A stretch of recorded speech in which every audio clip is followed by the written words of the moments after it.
2.5 hours. We went through a lot of details. He wants to get it ended.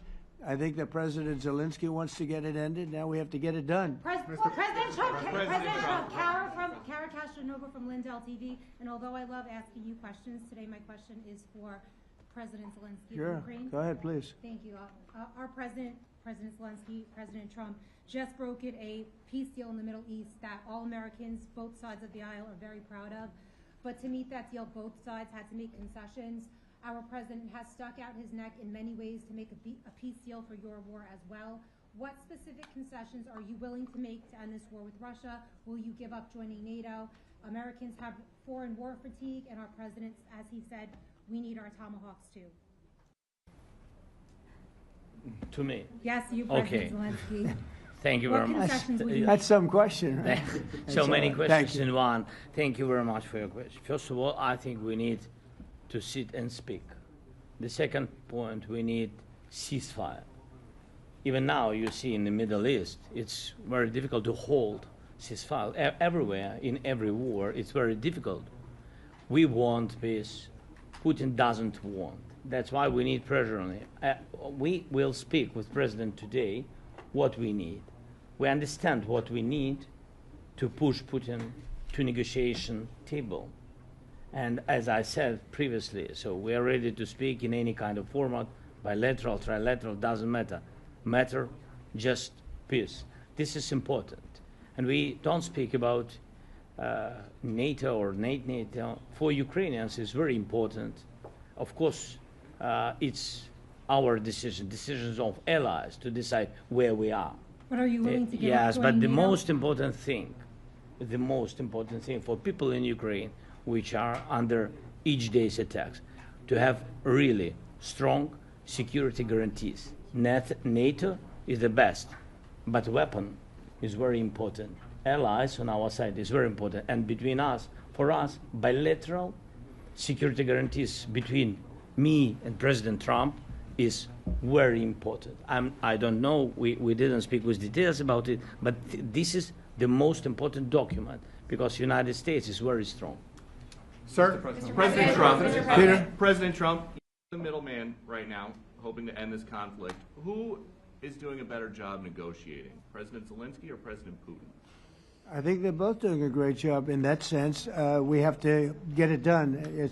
We've got to take some of the hatred of each other. You know, they don't like each other. I say that in front of President Zelensky, but I say it in front of President Putin too. They have tremendous bad blood. It really is what is holding up, I think, a settlement. I think we're going to get it done, and we have to make it long-lasting. As I said in the Middle East, everlasting, right? Everlasting.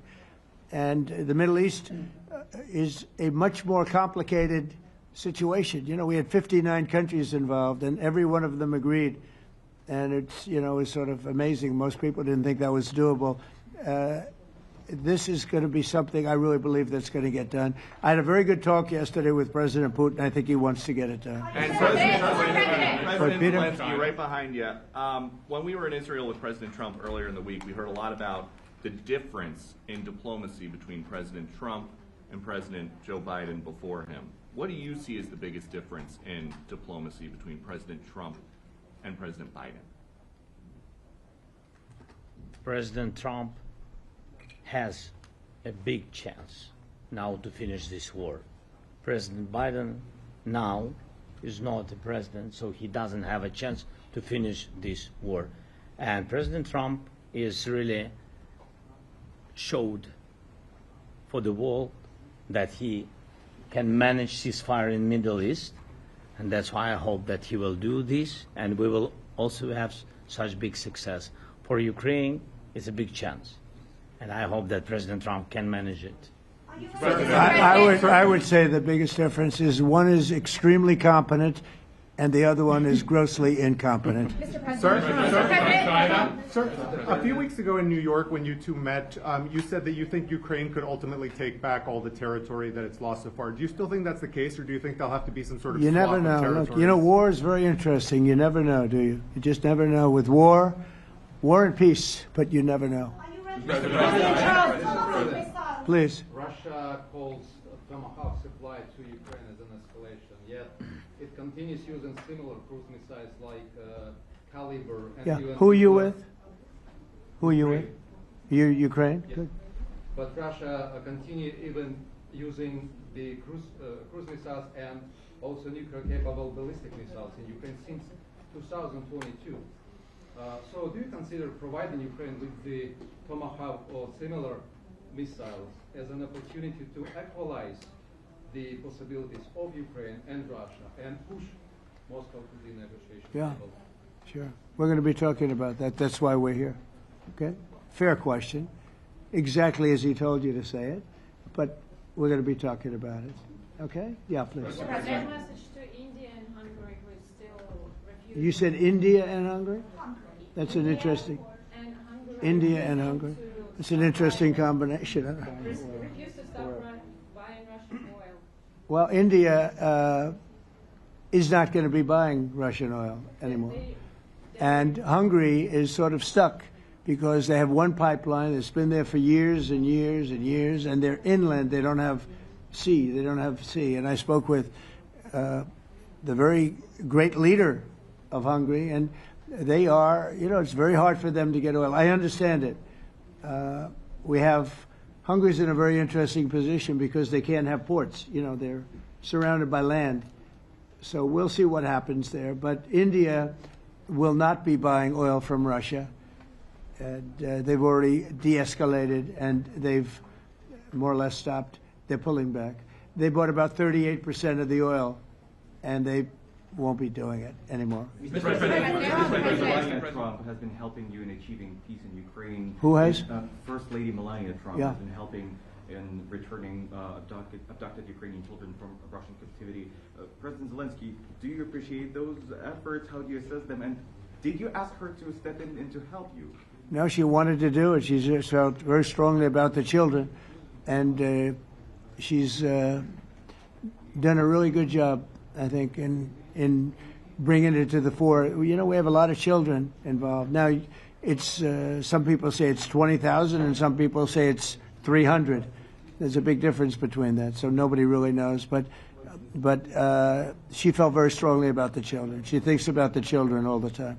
President Trump, if you okay Tomahawks to Ukraine, what's going to happen if the United States is in a conflict and we need the Tomahawks? Do we have enough? That's a problem. We need Tomahawks, and we need a lot of other things that we've been sending over the last 4 years to Ukraine. We've been, we gave them a lot. Now we have a different situation. We send it to the European Union. They pay for it and all that, and they have plenty of money. But it's beyond the money. We need Tomahawks, and we need a lot of other weapons that we're sending to Ukraine. One of the reasons we want to get this war over is exactly that.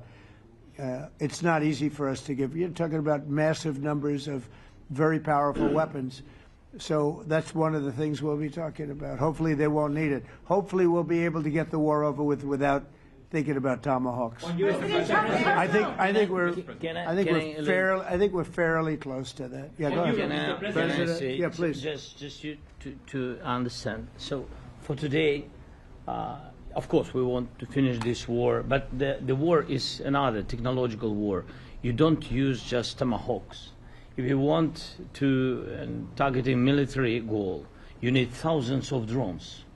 It goes together with such missiles. Ukraine has such thousands of our production drones, but we don't have Tomahawks. That's why we need Tomahawks. But United States is a very strong production, and the United States has Tomahawks and other missiles, very strong missiles, but they can have our thousands of drones.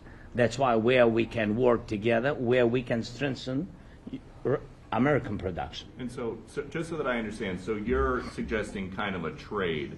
If President Trump okays Tomahawk missiles to help you launch... Yes, it's into about Russia, military goals. It's only about military goals. Right, but then you would authorize some kind of an exchange where... Yes, of course. The U.S. Yes, we Ukrainian. have proposition. Yeah, we have brief proposition with our drones. President Trump, I don't mean to be brokering an arms deal here, but is that something that you would be interested in, Ukrainian drones? We are, yeah, we would. We have a lot of drones right now. We build our own drones, but we also buy drones from others. and they make a very good drone. I mean, drone warfare has really come to the fore over the last couple of years because of this war. I will say, there's nothing like the jets. You know, we knocked out a lot of drones in Israel. We were knocking them out for Israel, and we were doing it with extremely fast and powerful jets, following the drones and knocking the hell out of them. So, you know, we know a lot about the drones, and we know a lot about the great jets, the great ones. The ones, well, and the B-52s, which were totally they were stealth. They were undetectable. So we have a lot of different weapons. And, you know, I have an obligation also, though, to make sure that we're completely stocked up as a country, because you never know what's going to happen. In war and peace, right? You never know what's going to happen. So we're going to be talking about Tomahawks, and would much rather have them not need Tomahawks. Would much rather have the war be over, to be honest, because, you know, we're in it to get the war over. We're selling a lot of different types of weapon, as you know, to the European Union.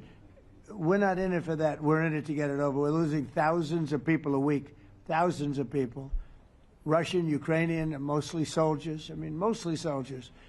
But we're in it to see that end. And if we can end quickly, and I think we can. I mean, I had a very good talk yesterday. We're going to be talking about it. But I had a very productive talk yesterday with President Putin. We'll see what happens. But the war in the Middle East was far more complicated. We got that one done. And I think we have a good chance. I think President Zelensky wants it done, and I think President Putin wants it done. Now all they have to do is get along a little bit. Can you give us an update on the trade negotiations with China, or perhaps Secretary Bessent? Yeah, I will, and I'm going to let Scott do that. But I think we're doing very well. I think we're getting along with China. China would like to have something. As of this moment, we'll be meeting in a couple of weeks. We'll be meeting in South Korea. You think myself. will go forward? I think so. It looks like it's going forward. I think so. They want to meet. We like to meet. I have a very good relationship with President Xi, and we're going to see what happens. But, you know, for years we were taken advantage of by China very badly. We were losing hundreds of billions of dollars a year to China. We really built their military, if you think about it. The kind of money that presidents allowed to be lost to China was just insane. And then when I came into office, as you know, I put very severe tariffs. So we took in hundreds of billions of dollars in my first term from China. Biden let that go because it was so much. He let it continue, but he gave all sorts of exceptions. And by the time you looked at it, Scott, I would say it wasn't the same thing. He would give an exception for anything. If you got up and went out to dinner, he'd give you an exception. So it wasn't the same thing. But I put on very serious tariffs, and we took in hundreds of billions of dollars. And then I left office. The election was rigged. I left office, and that was the story. Now I come back, and we are in a very strong position because of tariffs. We're in a very powerful position because of the fact that we have tariffs. If we didn't have tariffs, we would be in a very weak position. We would be in a weakened state. But with tariffs, we've made hundreds of billions of dollars, not only from China, but from others. And China wants to talk, and we like talking to China. So we have a very good relationship, and we're going to be meeting in South Korea a couple of weeks. And I just got back from a long trip. I'm going on another long trip. And Scott, do you want to say a few words on that, please? Yes, sir. So the entire relationship stems from the great respect that the two leaders have for each other. China did a substantial, unprovoked escalation last week. We were unable to get in touch with them. Since then, it's been IMF World Bank Week. They have had working level people here who there have been meetings. The Vice Premier, who is my counterpart, and I will be speaking this evening at around 8:30, 9 o'clock. And then he and I and a delegation will meet in Malaysia probably a week from tomorrow to prepare for the two presidents to meet. So I think that things have de-escalated. We hope that China will show the respect that we have shown them. And I am confident that President Trump because of his relationship with President Xi, will be able to get things back on a good course. Is the hope for that meeting with you and President Xi some kind of trade deal then, or would Could it be. more Look, I think small, we're in a very like strong bridge deal? position. I think we're in a very strong position. We're getting, as you know, as of November 1st, I could move it up if I wanted, a 100% tariff over and above what we get now. So that would make it about 157%. And China doesn't want that, and they want to talk, and we're talking. And I think we'll make a deal that will be good for both. I think we will do something. But you have to understand, we never got anything from China. It was a one-way street. For many years, for decades, it was a one-way street. And they became rich because of the United States. And frankly, presidents that, let's be nice, they didn't know. They just didn't know. They didn't understand what was happening to them. But I understood it. I understood it long before I ran for politics. I used to watch in amazement at how stupid our country was, how stupid they were. And we're not stupid anymore. And that includes with the European Union, that includes with Japan and South Korea. All we want to do is be treated fairly. But the fairly is hundreds of billions and even trillions of dollars coming into the United States. And it's our national security is secure because of tariffs. If we didn't have tariffs, we would have no national security. So it's very important. Will you seek China's help in ending the war in Ukraine? Do you need them to put pressure on Russia? I'll be discussing that, but I'd love to see it ended before that. I mean, I think we have a chance of ending the war quickly if flexibility is shown on behalf. And again, we're not losing people. The United States is not. We're not losing people. We're not spending money. We're getting paid for the, ammunition and missiles and everything else that we're sending to the European Union, but to NATO. But it's very similar. If you look at the countries, I mean, it's very similar. And we just made a very fair trade deal with the European Union, and what we wanted, and we made a very good deal with NATO too. They pay for all of this. That's not what we're in this for. We're in it to save thousands of lives every week, thousands and thousands of lives.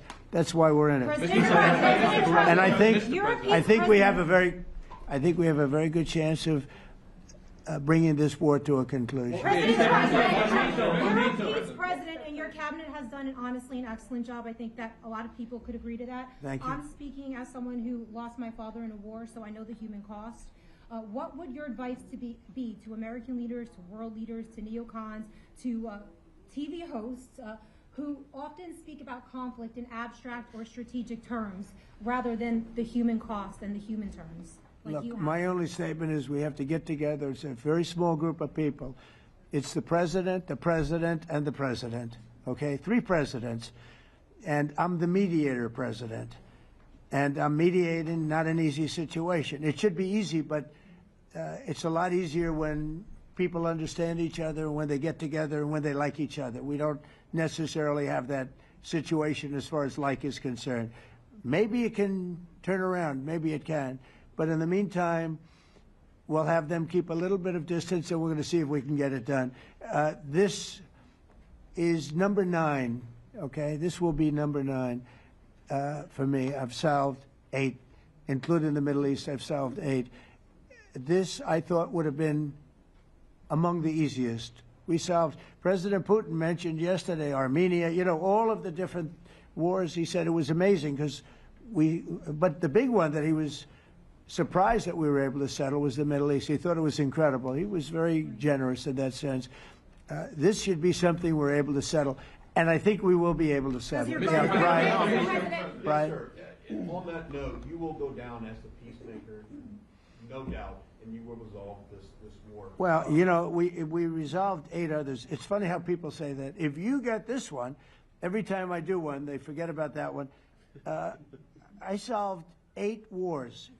Go to Rwanda and the Congo, talk about India and Pakistan, look at Thailand, look at all of the wars that we solved.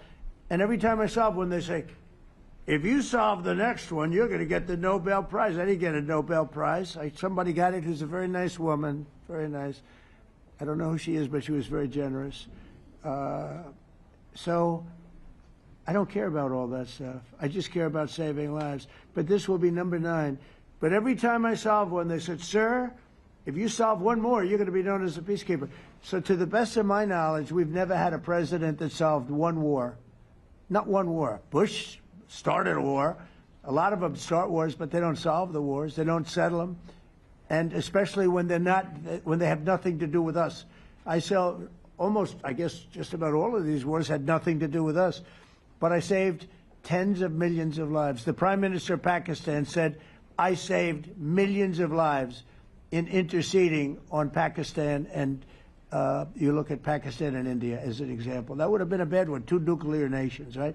So I say this, this is pretty much the last one, although I do understand that Pakistan attacked, or there is an attack going on with Afghanistan. That's an easy one for me to solve if I have to solve it.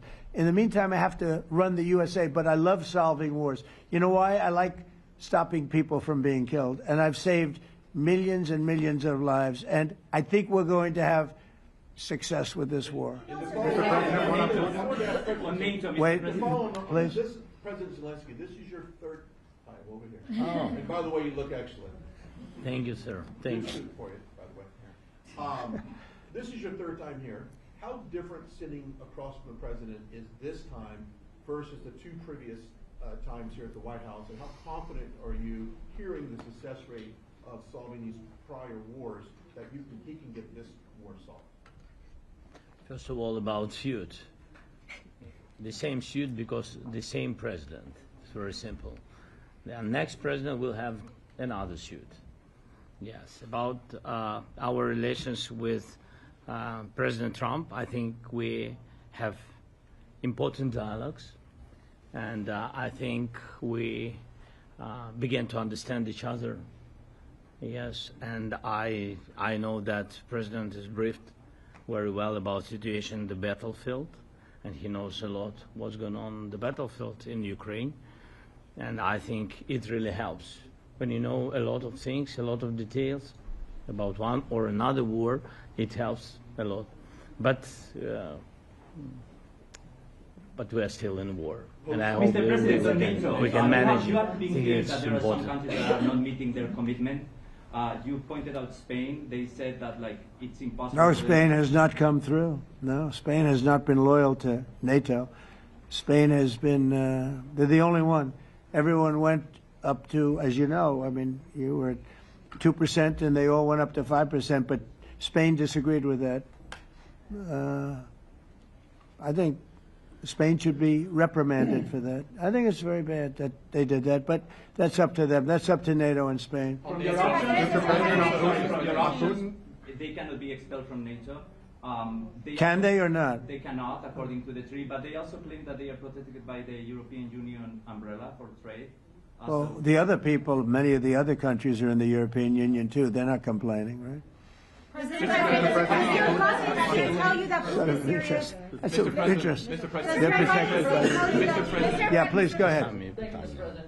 Do you think you can carry the momentum from the Middle East deal over to this deal? And if I do. So, how does that move the needle? Yeah, I do. I think we carry a lot of momentum, a lot of credibility. Getting Middle East done was very important. Nobody thought it could be done. That was one nobody thought could be done, and we got it done. And a lot of that was the big hit that we put on Iran with respect to the nuclear. They took that was an unbelievable military maneuver, the B-2s, and many other planes involved, by the way, but the B-2s. Yeah, I think nobody expected that to happen, and you know we had 59 countries involved, and these were countries very diverse. You had Arab, Muslim, Jewish. You had every country, Christian. You had every country, many countries involved, and we got that done. And we got it done pretty swiftly after we set the table properly. We had to set the table properly. This should be one that we get done. And I think the table is set properly here now, too. And it'll be a great honor. It'll be a great honor to get it done. And the Ukrainian people are great, and the Russian people are great. And obviously they have much in common, as we understand. They have a lot in common. So it'll be a great honor to get it done. Yeah. On Venezuela, there are survivors from your latest boat strike. What happens to those survivors? Well, I'll ask Marco to discuss that possibly. Yeah, it's well known there's an ongoing narco-terrorist operation the United States has been conducting.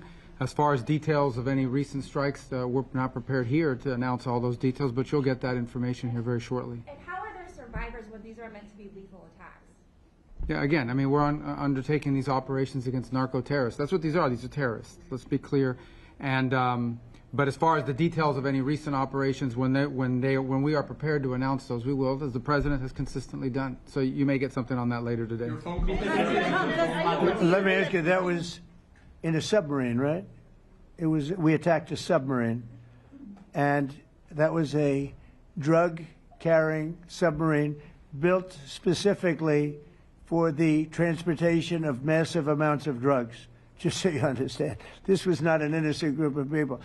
I don't know too many people that have submarines, and that was an attack on a drug-carrying, loaded-up submarine. Yeah. On Putin, is it your belief, as Mr. Zelensky said yesterday, that the threat of tomahawks and costs, as Secretary Hicks had put it, is that bringing him to the table, the fact that it's kind of a carrot and stick? I don't know what's bringing him to I think he wants to make a deal, that's all. I can't tell you what's bringing him. Sure, that's the threat of that is good, but the threat of that is always there. Tomahawks are very dangerous weapons. They're incredible weapons.